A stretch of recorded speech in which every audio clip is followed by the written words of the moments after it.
with Maureen Thompson from Love Yoga Life, a qualified Sand Power Yoga teacher from Coventry, and a member of Register of Exercise Professionals. Hi Maureen. Hi Joe. Got a couple of questions for you, but before we start, could you tell us a little bit about yourself, your background, what attracted you to yoga? Okay, yeah. Well, actually, first time I ever did any yoga was when I was at school. One of my friends from school came into school and told me that his mother, who was a yoga teacher, had told him to tell me to be proud to be tall and to hold my head up and not walk around with my head down. Because I was tall, and she was just purely looking really from the physical perspective. But that started my journey with yoga. So I was 16 and I went with a friend, and it was really incredible when I look back, because I think we did yoga for about 4 years before my life kind of changed for 20 years when I got into having my children, and yoga took a bit of a back seat. But at that time, it was incredible because, you know, we, even at that young age and that vulnerable age, things like what we wanted to eat just naturally changed. We used to kind of go to our yoga class initially and walk back home and buy a bag of chips or something. And within a short space of time, just naturally, without any, there was no real intention, but suddenly we didn't want to do that anymore because our bodies felt really good. And, you know, and I just, even though I didn't continue until I was about 40, you know, so I perhaps was 20 when I stopped. And then when I was, and picked it up again when I was 40, but it stayed with me, you know, things like that Ujjayi breathing, just helping me with stress throughout my life.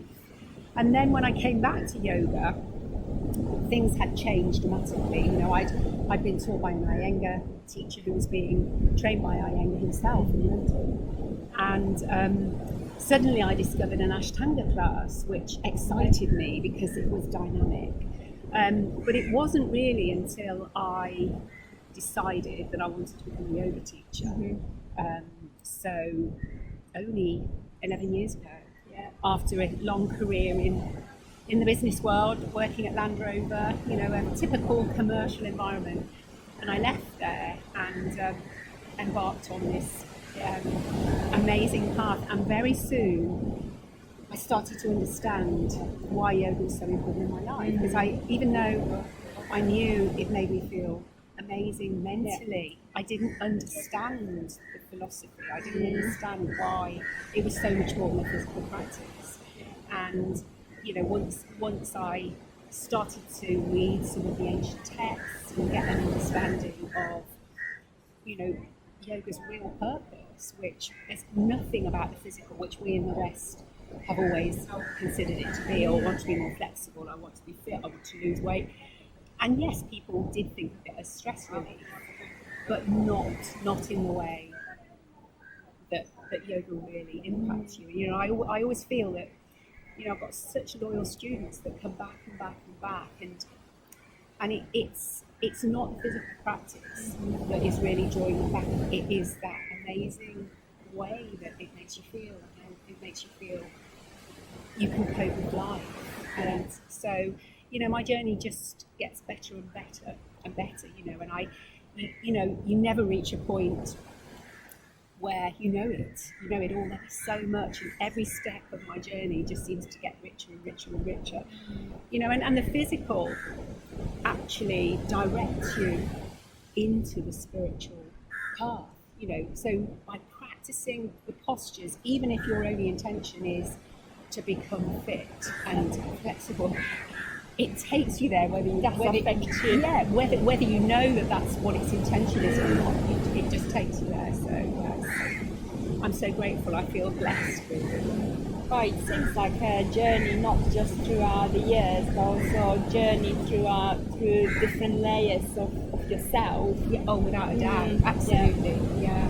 Well, you mentioned about your loyal students and a group of students that exercise under your supervision, or you being their teacher. What, in your opinion, makes a yogi? Can anybody become a yogi? What makes makes that perfect formula to be a yogi person? Yeah, really interesting question, because, really, I think the general view of a yogi would be somebody who practices postures. Yeah.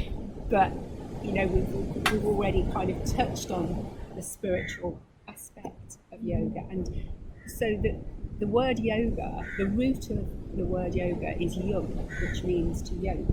And it's joining, it's kind of a union of mind, body and breath. So that's really what our yoga practice is. It's kind of raising our consciousness so that we become aware. We're living consciously. We're not just we're not just kind of going through the motions. We're actually connected. We're aware of how we're breathing, and then that in itself is wonderful and helps us to relax and helps us to move into some form of meditation. But with that then comes mindfulness, this overused term, but it's consciousness, mindfulness, that you become aware of your thoughts, and you become aware that maybe you think negatively or you're judgmental, and certainly I was, when I started to really become aware, I was horrified by the chatter that was going on in my head all the time, and how I had this tendency to be negative. Almost like a pollution, isn't it? Absolutely. And that was just how that's how I'd been in my life, and that was just the normal. And then I remember when I was doing my yoga teacher training, reading this book. I think it was something Jivamukti Yoga. You can see the book now. I'm not good at remembering titles, but there was just one paragraph in it that said, you have the power to change any mode of thinking. Yeah. And I may have read that a million times, but on that occasion, it really resonated, and I thought, I can. And I really believe from that moment, I was able to I really noticed every negative thought and just told myself, I don't want to think like that, and I let it go, and I would replace it with something positive, and it didn't take long for that to become my norm. And to me, that is yoga, and a yogi is somebody who is conscious and who is really living in the present, and they don't necessarily need to practice asana. Some people are almost born a yogi. They're naturally working in this world passionately, and so I think that to me that's what defines a yogi. So from what you're saying, it's probably even less about physical demonstration of practicing yoga, but it's more about what we're carrying inside. Without a doubt. And I am not decrying the physical practice, because it's so crucial for most of us, because certainly for me it's the best form of meditation. It's a moving meditation. I will be the first to admit I struggle to sit and meditate. Using aids like mala beads work for me, but the very best meditation is my physical practice, and it isn't about it being a physical practice. It's about just so much focus and attention goes into the form that your mind is taken away from all the chatter. So so it's very important, and it does lead people to their spiritual journey. Yeah. Well, I know that you are not just yoga teacher, you're also a Reiki practitioner. How, from your experience, Reiki and yoga mutually complete itself, and how does it all work together? Yeah, well, I mean, within Reiki practice, the philosophy is about clearing the energy flow. So we're working directly on the chakras, the energy centers, but it's exactly the same in yoga.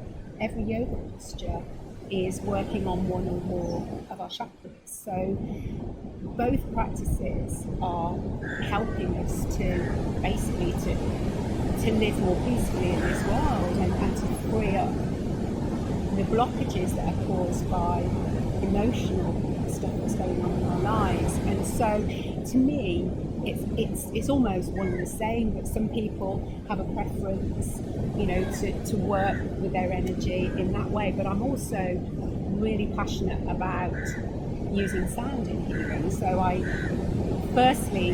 did my yoga teacher training. Then I just naturally fell into Reiki. I think my first yoga teacher or yoga teacher trainer was also a Reiki master. So it was an easy path to follow. And then came the sound. And so I do a lot of, again, chakra meditations for people, either on a one-to-one level or using singing bowls, which resonate with each of the individual chakras to clear the energy in that way. And different things work for different people, but it's kind of all, its purpose is the same. So I love it. It's all complementary, but I'm intending now to even mix it up. So if I have somebody that comes for a Reiki session, I'll get halfway through and if I feel this, quite a considerable blockage in a chakra, then I grab the singing bowl that relates to that chakra and use that. And it's really, really lovely because, people seem to like it. And I'm always amazed because there's no pattern. I just feel guided, and it's really wonderful. And I just keep collecting more and more of these, these instruments. But yeah. Well, you mentioned a couple of things, the sound baths and chakra meditation. Can we just focus on that a little bit? So how can we practice chakra meditation? What is it about? Can we practice that on our own at home, or is something that is better done under guidance and supervision of an external person? So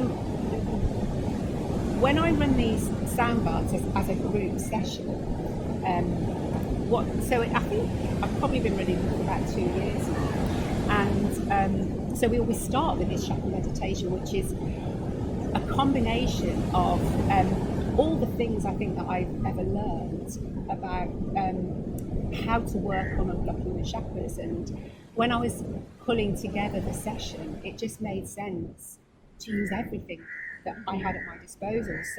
So when we do our group chakra meditation before the sound bath, people are being guided to visualize so starting with the base chakra, starting to visualize the color of that chakra, and then there is a bija mantra, which is the basic sound of the energy that resonates with that chakra. So they recite that not out loud, but just internally to help to resonate with the chakra. Then we listen to the sound of the singing bowl for that chakra and a shamanic drum beat. I'm trying to think. I think there's one other element which I can't bring to mind now, but and a singing bowl, singing bowl as well, that has the same frequency. Mm-hmm. So we go through each chakra. Now, somebody working at home may not have access, and if you're trying to do this on your own, you can't really be striking a singing bowl. No. But you can visualize the colour and you fill the area with the light of that colour. You can concentrate that, and you can also use the bija mantra. So, it's perfectly possible. And if you're doing it on your own, the bija mantras can be sung audibly, and that's really powerful as well, because they are, there's a lot of evidence of the power of the energy of those sounds. So it's such a beautiful thing to do. And so when we practice that meditation, then follow it with the sound bath, which is just a collection of sounds dominated by the gong rings. I have this great big gong which blew me away when I first discovered it a couple of years ago, and that was really the start of the sound baths. And so people then, after doing the chakra meditation, are just kind of guided through these sounds, and at the end of it is really powerful. And what has amazed me, people that are not really aware of the possible impact of meditation come and describe how they've had an out-of-body experience, and they don't know what that is. They're just describing it, and it's, some people that are seeking to achieve that never really get there. And I'm just amazed that, people that don't even know what it is have experienced it. So, and then they would share their experience with you, and then you be able to navigate explain to them exactly what's happening and how they have managed to go so deeply into the practice. So for me, the use of sound is it's such a helpful tool, because I guess if the Tibetan monks and the Buddhist monks are using these tools to help them to deepen their meditation, there's got to be a lot of authentic, kind of evidence that they work. But we've seen it, we've felt it, and so I love it. So also from what you're saying, I can hear that you don't have to be very experienced in meditation to feel the benefits or have an impact from the meditation on you. It's all about how sensitive you are to those vibrations. I think so. And anything can be a meditation, really. But and some people who are not really moving in this, we would classify as a spiritual path, but they may be devoted to even a sport or something that they're totally focused on it. That can be considered as a meditation. But the sound, for me, where I am doing really, I suppose, a more structured meditation, I just find it really helpful. But there are people that, that don't. There are so many different forms of meditation out there. And definitely there have been people that have attended the sound bath. They may come to yoga and love it, but it doesn't work for them. Yeah. But then, I feel that people that are affected by the singing bowl at the end of a class or chanting Om, and it really raises their emotions. They're very, very receptive to the sounds, and that's how I see myself. And so I've kind of just followed what really works for me. And then, you get. I know my first sound bath, I had, nearly all my yoga students came. The room was so full, it was crazy. And then, some come back and some don't. So some new come. Yeah, and some new people come, and so there's something out there for everybody, really. Brilliant. A couple of other things. In terms of yoga retreats, how important or helpful or not helpful is to go away from your regular surrounding and just create that space for yourself to practice yoga? It's been incredible to see the impact on my students. So 10 yoga retreats, I think, have now run successfully in Poland, and the feedback is phenomenal, and I am exhausted at the end of a week in the most beautiful way, because there is so much emotional release that starts almost from day one, almost one by one, everybody on the retreat.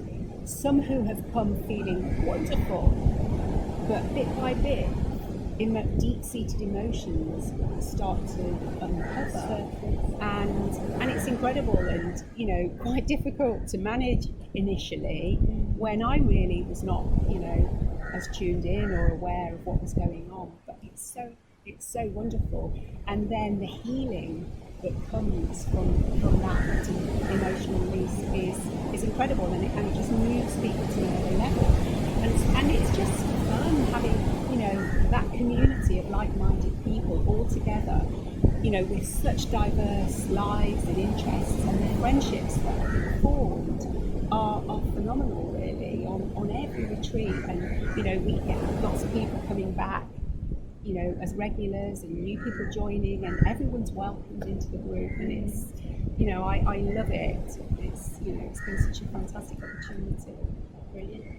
And in terms of books, are there any books that you would particularly recommend because they've made an impact on you, or they are books that there are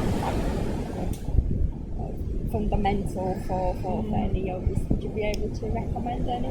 Yeah, from the physical practice, Iyengar, his first book, Light on Yoga, Light on Yoga, which is it's like a reference manual on the physical practice and the pranayama, and it is incredible because it is detailed. It's so detailed, and Iyengar was such a perfectionist with regard to posture and form that, you know, for somebody looking to perfect the physical practice, it's an amazing book. But there is so much out there. One of the books that was recommended reading on my yoga teacher training was a book called Bliss Divine, Swami Shivananda. It's kind of all his teachings, and I remember the yoga teacher trainer saying, this is something you should have at your bedside, and it's something you just dip into, and it's incredible. Some of it is hard to kind of take, hard to swallow, but it's so varied, and so I would highly recommend that. But there is so much out there, all the traditional, the Bhagavad Gita, or if you're starting to try and get into yoga philosophy and its truest form, so much really. Brilliant. Wow. Thank you, Maureen, so much for sharing all thank this, you, Jo. your experience and your thoughts and what you've been through, and also give that benefit to others.